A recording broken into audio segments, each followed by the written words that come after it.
नमस्कारम साथियों, मैं आज आपके लिए कक्षा 10 प्रश्नावली संख्या 11वीं का सॉल्यूशन लेकर आया हूं, जिसका परिचय है कुछ। तो आपकी जो प्रश्नावली है उसका नाम दे रखा है वर्तखंड और तिर्यखंड, यानी वर्त या तिर्यखंड। तो देखिए, सबसे पहले हमारे टॉपिक इसमें दिया हुआ है तिर्यखंड का क्षेत्रफल। तिर्यखंड का क्षेत्रफल तो बता दूं आपको, वर्तीय क्षेत्रफल का वह भाग जो त्रिज्याओं और संगत चाप से घिरा हो वह क्या कहलाता है? तिर्यखंड का क्षेत्रफल कहलाता है। ये दो प्रकार के होते हैं, लघु तिर्यखंड का क्षेत्रफल और दीर्घ तिर्यखंड का क्षेत्रफल। अब तिर्यखंड के क्षेत्रफल से पहले आपको समझना होगा कि तिर्यखंड क्या होता है। तो आपको बता दूं, देखिए,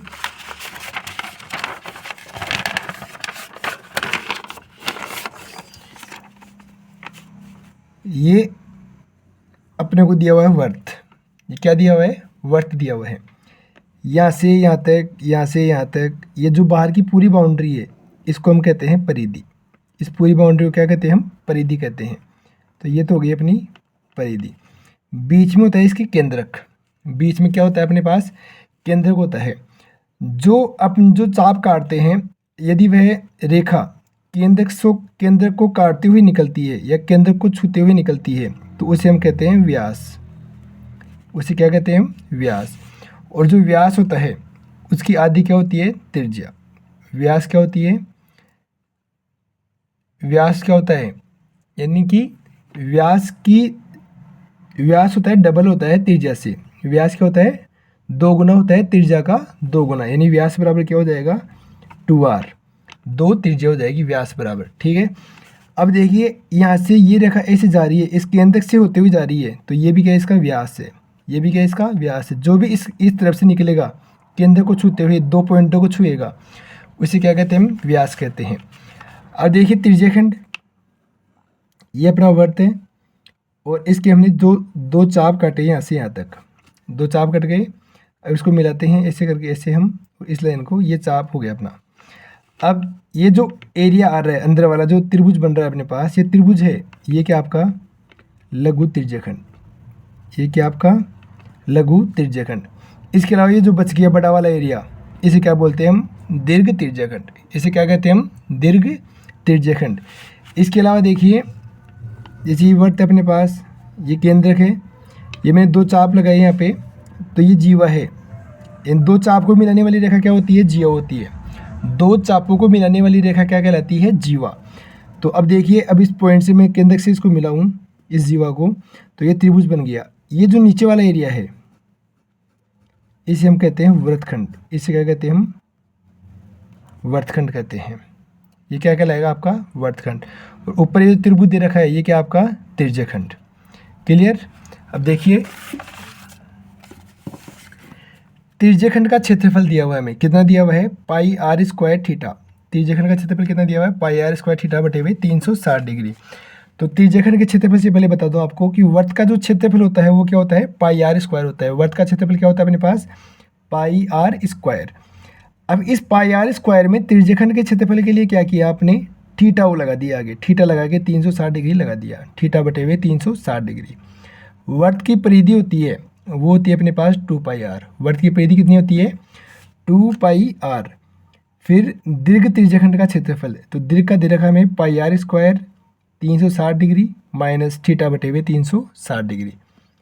इसके बाद में एक नोट दिया हुआ हमें, कोण या थीटा वाले तिर्यखंड के संगत चाप की लंबाई। जब आपसे प्रश्न पूछे कि तिर्यखंड यानी कि इतने डिग्री कोण वाले तिर्यखंड के संगत चाप की लंबाई ज्ञात कीजिए, तो L बराबर 2 पाई आर थीटा बटे हुए 360 डिग्री। L बराबर 2 पाई आर थीटा बटे हुए 360 डिग्री अपना सूत्र हो जाएगा। ये देखिए 2 पाई आर तो कहाँ से आ गया? परिधि से आ गया पूरा का पूरा अपना। 2 पाई आर तो क्या हो गया? परिधि का। थीटा बटे हुए 360 लगा दिया आपने, किसके लिए? L बराबर लंबाई ज्ञात करने के लिए, चाप की लंबाई ज्ञात करने के लिए। फिर देखिए वर्तखंड। वर्तखंड मैंने आपको समझा दिया क्या होता है वर्तखंड। वर्तखंड का क्षेत्रफल, वर्तीय क्षेत्र का वह भाग जो एक जीवा और एक संगत चाप से घिरा हो वह क्या कहलाता है? वर्तखंड कहलाता है। तो अब देखिए इसमें, ये देखिए ये वर्त था आपका, ये 2 चाप, ये हो गया। देखो, एक तो ये जीवा हो गई और एक क्या हो गया अपने पास संगत चाप, इन दोनों से घिरी हुई आकृति है ये, वर्त से जीवा दोनों से घिरी हुई आकृति है ये, क्या आपका वर्तखंड है। क्या हो गया आपका वर्तखंड। तो अब वर्तखंड का क्षेत्रफल का सूत्र देखो, pi r square theta, pi r square theta बटे हुए 360। वर्त का क्षेत्रफल क्या होता है, पाई आर स्क्वायर, इसमें क्या जोड़ दिया हमने, थीटा बटे हुए 360 डिग्री, माइनस जो ऊपर त्रिभुज बन रहा था संगत जीवा से त्रिभुज का क्षेत्रफल, माइनस क्या करना है, इसमें जो त्रिभुज बनेगा उसका क्षेत्रफल घटाना है इसमें से। तो ये सूत्र में याद करना है किसके लिए, वर्तखंड के क्षेत्रफल के लिए। अब देखिए आप, जब त्रिभुज आपको 90 डिग्री का दिया हो, यानी समकोण त्रिभुज हो आपके पास, तो उसका सूत्र लगता है यहाँ पे लगेगा आपका माइनस क्या करेंगे हम, 1/2 गुणा आधार इंटू ऊंचाई।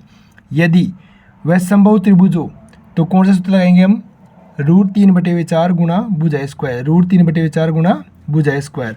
और यदि 120 डिग्री आपको दिया हुआ हो, कितना दिया हो त्रिभुज का मान आपका 120 डिग्री हो, तो हम लगाएंगे आर स्क्वायर साइन थीटा बटे हुए 2 गुणा कोस थीटा बटे हुए 2, यानी ये माइनस करेंगे इसमें, आर स्क्वायर साइन थीटा बटे हुए 2 गुणा कोस थीटा बटे हुए 2। अब आई होप ये आपको समझ में आएंगे होंगे।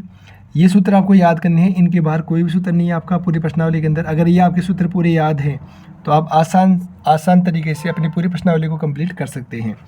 तो स्टार्ट करते हैं हम प्रश्नावली संख्या 11.1 के प्रश्न।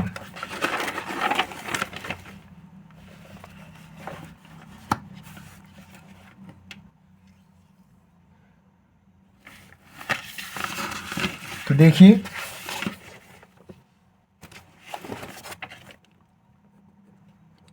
ये प्रश्नावली अभी 11.1 है। प्रश्नावली संख्या 11.1, प्रश्नावली संख्या 11.1।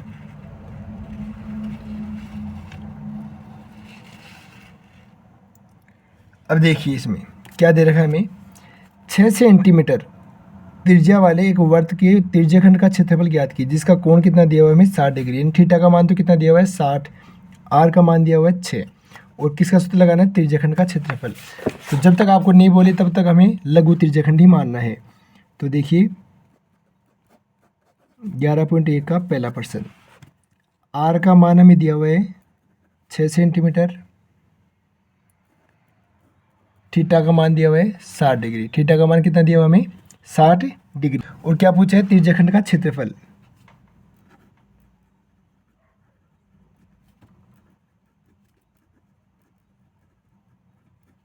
त्रिज्याखंड का क्षेत्रफल, त्रिज्याखंड के क्षेत्रफल का सूत्र क्या था, पाई आर स्क्वायर थीटा बटे हुए 360 डिग्री, यानी कि वर्त का क्षेत्रफल क्या होता है, पाई आर स्क्वायर होता है, उसके आगे क्या लगा दिया हमने थीटा, और नीचे क्या लगा दिया 360 डिग्री।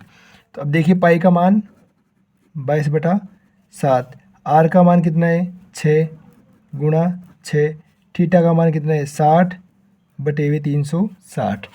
अब देखो 0 से 0 कट गया, 6 6 36, 6 बार हो गया, 6 से ये 6 खत्म हो गया आपका, यहाँ से देखो पूरा काम खत्म हो गया अपना, ऊपर क्या बच रहा है 22 गुणा 6 बटे हुए 7, क्या आंसर आ जाएगा, 6 दूनी 12, 6 दूनी 12 और 1 13, 132 बटे हुए 7, 132 बटे हुए 7 अपना आंसर हो जाएगा कंप्लीट। आपको सूत्र ही याद रखना है, सूत्र याद होगा आपके तो आपको बस सोल्व करना है, फिर मान रख करके आंसर निकालना है। हो गया पहला प्रश्न, एकदम ईजी है। अब देखते हैं दूसरा प्रश्न क्या बोल रहा है। एक वर्त के चतुर्थांश का क्षेत्रफल ज्ञात कीजिए जिसकी परिधि कितनी है 22 सेंटीमीटर है। परिधि कितनी दी हुई है हमें 22 सेंटीमीटर। अब देखो दिया हुआ क्या है, परिधि दी हुई है कितनी 22 सेंटीमीटर, परिधि कितनी दी हुई है हमें 22 सेंटीमीटर। तो अब हमें क्या निकालना है, वर्त का क्षेत्रफल। वर्त का क्षेत्रफल का सूत्र क्या होता है, देखो अभी मैंने लिखवाया था आपको, वर्त का क्षेत्रफल होता है पाई आर स्क्वायर। अब मैं बोलूँ ये वर्त है और इसके मैंने 4 टुकड़े कर दिए, 1 2 3 4, तो ये टुकड़ा निकालना मुझे, तो ये कितना हो गया 1/4 हो गया, तो ये कितने का हो गया अपने पास, यानी कि चतुर्थांश। चतुर्थांश पूछा था अपन से, चतुर्थांश वर्त का क्षेत्रफल कितना हो जाएगा 1/4 पाई आर स्क्वायर, यानी इसका क्या कर ले हम चौथा भाग निकाल लें। क्या निकाले इसका चौथा भाग, 1/4 इस वन को इसका निकालना है। तो देखिए अब इसके लिए हमारे पास आर नहीं है, इसके लिए आर नहीं है, आर के लिए क्या दे रखा है हमने परिधि दिया हुआ है। तो देखो वर्त की परिधि, बराबर कितनी है 22 सेंटीमीटर दी हुई है हमें। वर्त की परिधि का सूत्र क्या होता है 2πr बराबर 22। तो अब देखो 2 × 22/7 × r बराबर 22। अब देखो पक्षांतर कर दे इसका, तो r बराबर क्या हो जाएगा, ये तो किसमें है भाग में, उधर जाते क्या हो जाएगा गुणा, बाकी ये दोनों गुणा में, इधर आते क्या हो जाएगा भाग में। 22 से 22 कैंसिल हो गया, तो r का मान कितना हो गया 7/2। अब हमें 7/2 ही रखना है r का मान। r का मान कितना माना है हमें 7/2। अब देखो r हमारे पास आ गया। अब इस ये सूत्र लगाएंगे हम और इसमें मान रख देंगे r का। तो देखो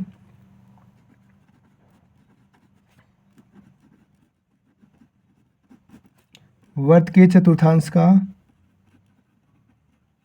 क्षेत्रफल 1/4 पाई r स्क्वायर, 1/4 पाई का मान 22/7 लगाया आपने, r की तरफ आपने 7/2।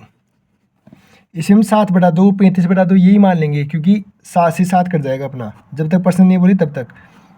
ये कितना हो गया 11 बार। अब देखो 11×7 77/8, 77/8। नीचे क्या बच गया 8, 4 और ये 2 बच गया, कितना हो गया 8।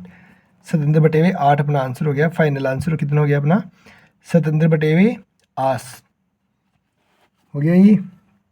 अब देखिए तीसरा प्रश्न करते हैं हम, सिंपल है। दूसरा प्रश्न भी इसकी सूट ले लो आप, ले हो तो इसका पूरे का।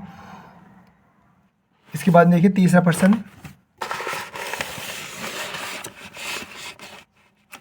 ज़्यादा बड़ा नहीं करेंगे, सिर्फ 4 या 5 प्रश्न करेंगे हम, उसके बाद में कल करेंगे फिर। एक घड़ी की मिनट की सुई जिसकी लंबाई 14 सेंटीमीटर है, इस सुई द्वारा 5 मिनट में रचित क्षेत्रफल ज्ञात कीजिए। देखिए सुई की लंबाई, अब जैसे कि अपने पास ये है, ये घड़ी है, इसकी ये लंबाई है अपने पास, ये कितनी दी हुई है हमें 14 सेंटीमीटर, कितनी दी हुई है 14 सेंटीमीटर। और 5 मिनट हो गए, 5 मिनट हो गए अपने पास, तो ये क्या हो गया अपने पास त्रिज्यखंड हो गया। क्या हो गया ये त्रिज्यखंड। ऐसे पता लगाना है हमें कि त्रिज्यखंड है या वर्तखंड है। ये त्रिज्यखंड हो गया, और ये कौन सा त्रिज्यखंड है लघु त्रिज्यखंड। तो लघु त्रिज्यखंड का सूत्र क्या था अपने पास, लघु त्रिज्यखंड का सूत्र था अपने पास पाई r स्क्वायर थीटा बटे 360 डिग्री। अब इसमें थीटा का मान नहीं दिया हुआ हमें, थीटा के लिए क्या बता रहा है हमें 5 मिनट है, तो एक घड़ी 5 मिनट में कितना डिग्री का कोण बनाती है। देखिए सबसे पहले तो ये निकालना है हमें, तो 5 मिनट में बना कोण कितना हो जाएगा। देखिए 1 मिनट में यानी 1 घंटे में कितने डिग्री का कोण बनता है 360 डिग्री का कोण बनता है। तो 1 घंटे में कितनी मिनट होते हैं 60, तो 5 मिनट के लिए बनाना है हमें, तो कितना हो गया आपका 30 डिग्री हो गया। कितना हो गया 30 डिग्री। तो हम क्या करेंगे यहाँ पे 360/60, और कितने टाइम के लिए 5 टाइम के लिए, तो ये कितना हो गया 30 डिग्री। यानी 1 मिनट में बना कोण कितना है 30 डिग्री। तो प्रश्न क्या पूछ रहा है हमसे कि 5 मिनट में कितना कोण बना। प्रश्न क्या पूछ रहा है 5 मिनट में बने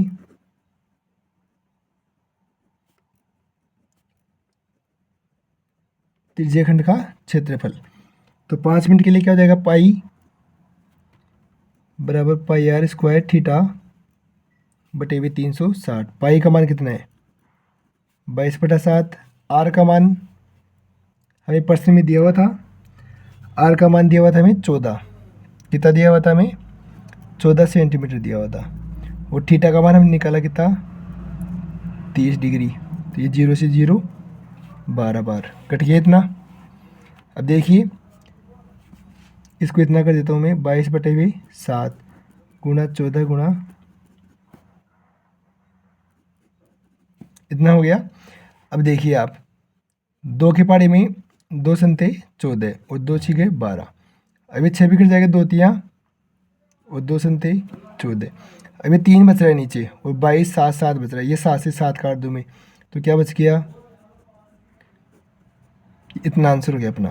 तो 7 दूनी 14, 7 दूनी 14 और 1 15, 154/3 आंसर क्या आ गया अपना 154/3 आंसर हो गया अपना फाइनल। अब समझ में आ रहा है शायद आपकी। देखिए सबसे पहले हमने क्या किया 5 मिनट दे रखा था हमें प्रश्न में, तो 5 मिनट के लिए हमने कोण बनाया। हमें पता है कि 1 घंटे में 60 मिनट होती है, तो 5 मिनट जो कोण बनेगा तो 360/60 गुणा 5, तो कितने डिग्री का कोण हो गया? 30 डिग्री का कोण हो गया। फिर 5 मिनट में बने त्रिज्यखंड का क्षेत्रफल, इसका सूत्र था हमारे पास पाई आर स्क्वायर थीटा बटे हुए 360 डिग्री। पाई का मान 22/7, आर का मान परसेंट में हमें दिया हुआ 14 सेंटीमीटर, तो 14 गुणे 14 बराबर इंटू अपने थीटा निकाला 30 डिग्री, तो 30/360 डिग्री। तो ये तो 0 से 0 कट गया, कितना बचा? 1/12। इसको 16 करेंगे आगे हम, तो हमारे पास हो गया 22 इंटू 7/3। 22 को 7 से मल्टीप्लाई करेंगे तो 154/3। ये फाइनल आंसर आ जाएगा अपने पास। अब देखते हैं चौथा प्रश्न।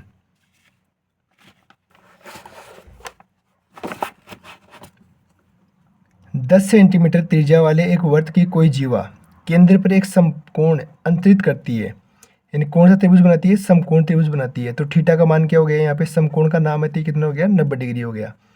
तो इसका हमें क्या ज्ञात करना है? लघु वर्तखंड ज्ञात करना है और संगत दीर्घ त्रिज्यखंड ज्ञात करना है। जबकि यहाँ पे पाई का मान लेना है हमें 3.14।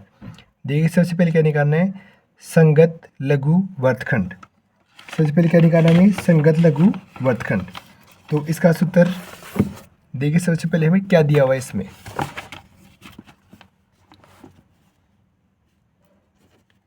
4 में हमें दिया हुआ है आर दी हुई है 10 सेंटीमीटर। आर कितनी दी हुई है हमें? 10 सेंटीमीटर। थीटा 90 डिग्री दिया हुआ है और त्रिभुज दिया हुआ है हमें समकोण त्रिभुज। तो पहला है अपना संगत लघु वर्तखंड बराबर, सूत्र क्या था इसका? पाई आर स्क्वायर थीटा बटे हुए 360 डिग्री, माइनस था कि जो त्रिभुज बनेगा अपना, यानी कि समकोण त्रिभुज बन रहा है अपना, तो समकोण त्रिभुज का क्षेत्रफल। तो क्या लगा देंगे हम इसमें? समकोण त्रिभुज का क्षेत्रफल। पाई का मान कितना है? 22/7, लेकिन प्रश्न क्या बोला था? 3.14 लेना आपको। तो देखिए 3.14 गुणा आर का मान कितना है? 10 गुणा 10, थीटा का मान कितना दिया हुआ है? 90/360, माइनस समकोण त्रिभुज का क्षेत्रफल का सूत्र क्या हो जाएगा? 1/2 आधार इंटू ऊंचाई। ये लगा देंगे इसके नीचे हम। तो देखिए 1/2 आधार, त्रिभुज जो होगा उसका आधार भी हो जाएगा, त्रिज्या हो जाएगी उसकी आधार भी, और ऊंचाई भी उसकी त्रिज्या हो जाएगी। तो क्या हो गया? 10 गुणा 10। इससे कट जाएगा कितनी बार? 5 बार। तो इधर तो कितना हो गया? 50 हो गया। अब देखिए इधर 9 चौक 36। अभी पॉइंट लगा हुआ है तो नीचे क्या कर दो? 100 कर दो इस पॉइंट को उठाने के लिए। तो ये 10 कट जाएगा इससे और ये 10 कट जाएगा, पूरा कंप्लीट कट गया। तो कितना बचा? 314/4 माइनस इधर कितना बच रहा है? 10 पंजे 50/1। अब ये और कट जाएगा, अभी तो 2 से कट रहा है, देखो 2 एकम 2, 11 बच गए इधर, 2 पंजे 10 और 2 संते 14।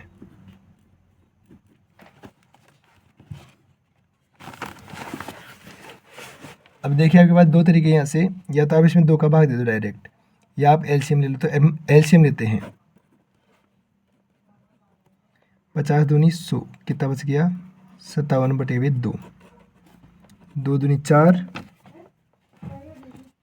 यानी कि ये हो गया आपका 28.5 सेंटीमीटर। 28.5 सेंटीमीटर फाइनल आंसर हो गया पहले का, संगत लघु वर्तखंड। यहाँ पे देखो समकोण त्रिभुज दिया हुआ था हमें, तो मैंने आपको सूत्र में लिखाया था कि संगत चाप से बनने वाले त्रिभुज का क्षेत्रफल। तो कौन सा त्रिभुज अपने पास? समकोण त्रिभुज बना है यहाँ पे। तो समकोण त्रिभुज का क्षेत्रफल होता है 1/2 गुणा आधार इंटू ऊंचाई। तो इसकी जगह हमें क्या लेना है? पे 1/2 आधार। आधार कितना दिया हुआ था इसमें? त्रिज्या थी 10, और जो अपने पास ऊंचाई दी हुई थी वो भी कितनी है? 10 ही हो जाएगी। ये कैसे हुआ देखिए, आपको बता दूं मैं एक बार। जैसे अपने पास ये वर्त था, ये है वर्त अपने पास, इसमें त्रिज्या दी हुई है 10 सेंटीमीटर। कितनी त्रिज्या है? 10 सेंटीमीटर है। और यहाँ से हम समकोण त्रिभुज बनाते हैं ऐसे, तो देखिए ये भी कितनी हो जाएगी? 10 ही हो जाएगी अपने पास। ये आर है और ये भी किसका काम कर रहा है? यहाँ पे आर का ही काम कर रहा है, तो ये भी कितनी होगी? 10 हो गई। तो आधार और ऊंचाई क्या है? 10-10 सेंटीमीटर हो जाएगी। ये त्रिभुज कौन सा बना अपने पास? समकोण त्रिभुज बन रहा है, क्योंकि ये बताया 90 डिग्री का कोण आ रहा है इसमें। तो समकोण त्रिभुज का क्षेत्रफल 1/2 आधार इंटू ऊंचाई। सोल्व करेंगे तो हमारे पास आंसर आ गया 28.5 सेंटीमीटर।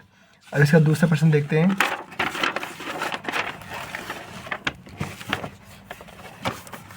चौथे का दूसरा है,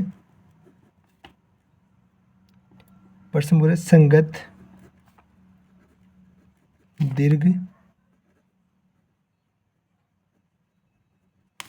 त्रिज्यखंड, संगत दीर्घ त्रिज्यखंड। तो इसका सूत्र था पाई आर स्क्वायर गुणा 360 माइनस थीटा बटे हुए 360। पाई का मान 3.14, आर का मान 10 है, गुणा 360 माइनस थीटा कितना है 90 बटे हुए 360। इस थीटा को उठाने के लिए मैं 100 का भाग लगा दूँ इसमें। देखो सॉरी, पॉइंट को उठाने के लिए क्या कर दूँ, 100 का भाग। 2 संख्या बाद में पॉइंट है तो 100 का भाग, 1 संख्या बाद में पॉइंट होता है तो 10 का भाग। 10 से 10 ये 100, ये 10 दया 100 और नीचे क्या है 100, तो कितना बच गया 314 गुणा 360 में से 90 गया तो 270 बटे 360। अभी देखो 9 की पहाड़ी मारा है, 9 3 27, 9 चौक 36, यानी कितना आ गया 314 गुणा 3 बटे 4।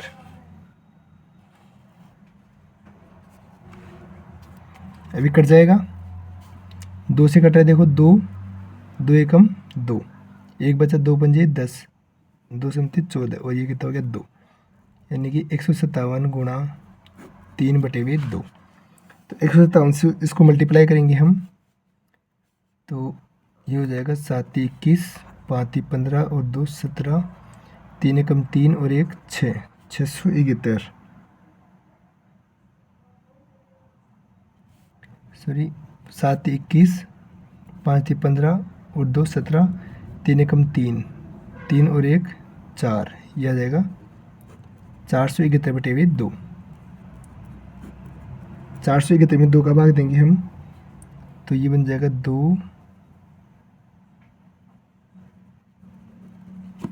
235.5 सेंटीमीटर स्क्वायर। कंप्लीट है। बाकी के 5% से लेके 14% तक करते हैं हम अगले वीडियो में। तब तक के लिए धन्यवाद। वीडियो को अच्छे से देखें और दोस्तों के साथ शेयर करें। Thank you.